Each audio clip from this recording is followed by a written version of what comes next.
Assalamualaikum warahmatullahi wabarakatuh. Perkenalkan, nama saya Evi Angelika. Saya adalah mahasiswa Universitas Dian Nusantara Kampus Bekasi, Fakultas Ilmu Sosial dan Bisnis, jurusan Public Relation. Tujuan saya membuat video ini adalah untuk memenuhi ujian akhir semester mata kuliah Psikologi Komunikasi.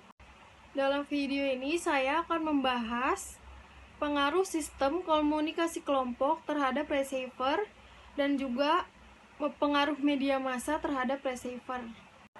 Diawali dengan pembahasan komunikasi kelompok. Komunikasi kelompok dapat didefinisikan sebagai pertukaran informasi antara mereka yang memiliki kesamaan dalam hal budaya, linguistik, dan atau geografi. Hal ini ditegaskan oleh Rahmat yang menyatakan bahwa komunikasi kelompok digunakan untuk saling bertukar informasi, menambah pengetahuan, memperteguh atau mengubah sikap dan perilaku, mengembangkan kesehatan jiwa, dan meningkatkan kesadaran. Secara teori komunikasi, kelompok merupakan sebuah kegiatan atau interaksi yang dilakukan oleh beberapa orang di dalam sebuah perkumpulan seperti pertemuan, diskusi, rapat, atau berkumpul di suatu tempat dengan jumlah peserta yang relatif kecil. Dengan kata lain, komunikasi kelompok adalah sebuah pertukaran informasi atau pesan yang terjadi secara langsung atau bertatap muka antara 3 orang atau lebih. Peran komunikasi kelompok bukan hanya sebagai sarana atau alat pertukaran informasi saja, melainkan memiliki puluhan peran yang sejalan dengan tujuan dari dibentuknya sebuah kelompok. Tujuan dibentuknya sebuah kelompok secara tidak langsung sebenarnya akan menjadi tujuan dari komunikasi kelompok itu sendiri. Namun, untuk mencapai sebuah tujuan komunikasi kelompok yang efektif dan menghasilkan sebuah komunikasi yang efektif, tentunya harus melewati beberapa tahap-tahap komunikasi. Tahap-tahap atau proses komunikasi haruslah melewati beberapa tahap lisan di dalam sebuah kelompok, tentunya dipengaruhi juga oleh beberapa komponen atau faktor yang mempengaruhi komunikasi kelompok yang sedang berjalan. Karena faktor-faktor inilah yang nantinya akan berpengaruh terhadap tujuan komunikasi kelompok. Faktor-faktor tersebut antara lain usia dan ukuran kelompok, persepsi atau pikiran dari anggota kelompok, status dan budaya para anggota kelompok, struktur kepemimpinan atau pengurusan kelompok, norma atau etika kelompok, jaringan komunikasi, kohesi kelompok, kebutuhan interpersonal serta tanggung jawab anggota kelompok, cara berkomunikasi dan berkemampuan berkomunikasi, jenis atau fungsi kelompok. Juga ada yang namanya klasifikasi prinsip-prinsip dasar komunikasi kelompok. Kelompok merupakan bagian dari tidak dapat dilepaskan dari aktivitas kita sehari-hari. Ada 4 elemen yang muncul dari definisi yang dikemukakan di atas tersebut, yaitu elemen pertama adalah interaksi. Dalam komunikasi kelompok merupakan faktor yang penting karena melalui interaksi ini kita dapat melihat perbedaan antara kelompok dengan istilah yang disebut dengan coach. Coach adalah sekumpulan orang yang secara serentak terkait dalam aktivitas yang sama namun tanpa komunikasi satu sama lain. Misalnya, mahasiswa yang hanya secara pasif mendengarkan suatu perkuliahan, secara teknis belum dapat disebut sebagai kelompok. Mereka dapat dikatakan sebagai kelompok apabila sudah mulai mempertukarkan pesan dengan dosen atau rekan mahasiswa yang lain. Lalu ada tujuan komunikasi kelompok.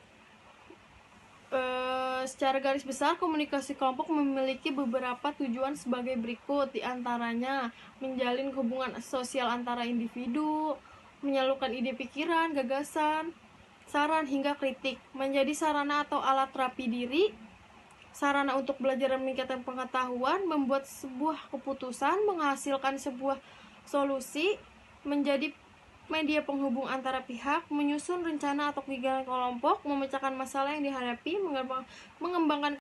Ada contoh beberapa fungsi komunikasi kelompok. Di antaranya fungsi pertama dalam kelompok adalah hubungan sosial. Dalam arti bagaimana suatu kelompok mampu memelihara dan memantapkan hubungan sosial di antara para anggotanya, seperti bagaimana suatu kelompok secara rutin memberikan kesempatan kepada anggotanya untuk melakukan aktivitas yang informal, santai, dan menghibur. Dan juga ada yang namanya pengaruh komunikasi massa terhadap receiver. Diawali dengan pengertian komunikasi massa. Komunikasi massa adalah produksi dan distribusi yang berlandaskan teknologi dan lembaga dari arus pesan yang kontinu serta paling luas dimiliki oleh orang dalam masyarakat industri. Definisi lain menyebutkan komunikasi massa adalah jenis komunikasi yang ditujukan kepada sejumlah halayak yang tersebar, heterogen, dan anonim melalui media massa atau elektronik sehingga pesan yang sama dapat diterima secara serentak dan sesaat. Sebagian besar dari kita menerima terpaan media massa dengan segala efek yang diboyongnya. Ketika proses komunikasi berlangsung, sesungguhnya baik source maupun receiver mendapatkan pengaruh personal dari media massa. Faktor personal ini juga akan mempengaruhi kualitas proses komunikasi kita. Apakah akan menjadi efektif atau sebaliknya, atau apakah source mampu mempengaruhi receiver atau sebaliknya. Maka bisa disimpulkan bahwa konteks proses komunikasi media massa pun memiliki peranan penting. Bahkan dalam konteks psikologi komunikasi, kita mesti mencermati keberadaan sistem komunikasi massa sebagai salah satu unsur yang akan menunjang keberhasilan target komunikasi efektif. Masih dalam kaitan pembahasan psikologi komunikasi secara keseluruhan, maka kita dituntut mencermati faktor-faktor yang mempengaruhi seluruh unsur-unsur komunikasi, faktor interpersonal, komunikasi kelompok, komunikasi massa, komunikasi realitas virtual, termasuk juga adiksi internet pada unsur source, faktor psikologi pesan pada unsur message, faktor sistem komunikasi pada unsur channel, juga faktor-faktor interpersonal, komunikasi kelompok, komunikasi massa, komunikasi realitas, termasuk juga adiksi internet. Sekian pembahasan dari saya. Jika ada salah kata dan kurang kata, saya mohon maaf dan saya mengucapkan terima kasih. Assalamualaikum warahmatullahi wabarakatuh.